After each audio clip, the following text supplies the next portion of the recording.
નમસ્કાર મિત્રો, વિડીયોમાં તમારું સ્વાગત છે। તો મિત્રો, અત્યારે ખૂબ જ મોટી અને દુઃખદ ખબર સામે આવી રહી છે।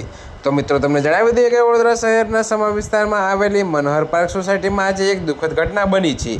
જો કે મિત્રો, એક ઘરમાં ગેસ લીકેજ થવાથી જોરદાર વિસ્ફોટ થયો છે, જેના પરિણામે એક જ પરિવારના 3 સભ્યો દાઝી ગયા છે, જેમાં પુત્રનું મોત થયું છે।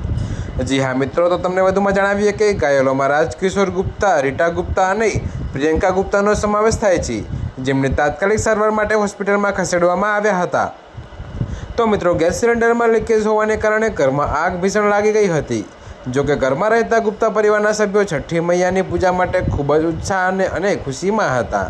તો મિત્રો, વિભાગના સૂત્રોએ જણાવ્યું કે જો કે આગ લાગવાના કારણે ઘરમાં મિની બ્લાસ્ટ થયો, તો આ અકસ્માતમાં પરિવારને બચાવવાનો પ્રયાસ કરતી વખતે પુત્રનું મૃત્યુ થયું। તો મૃતક યુવાનની ઓળખ વિશ્વજીત ગુપ્તા, ઉંમર 22 તરીકે થઈ છે, જે એક ખાનગી કંપનીમાં કામ કરતો હતો।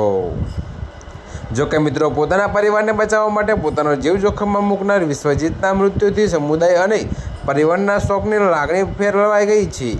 તો મિત્રો, મૃતદેહને પોસ્ટમોર્ટમ માટે સયાજી હોસ્પિટલમાં મોકલવામાં આવ્યો છે। તો સ્થાનિક પોલીસ ગેસ લીકેજ અને આગના વાસ્તવિક કારણની તપાસ કરી રહી છે। તો મિત્રો, અત્યારે હાલ માટે આટલું જ। મળીશું નવી અપડેટ સાથે। અને જો તમને અમારા વિડીયો પસંદ આવતા હોય તો વિડીયોને લાઇક, કોમેન્ટ, શેર અને અમારી ચેનલને સબસ્ક્રાઈબ કરવાનું ભૂલતા નહીં મિત્રો।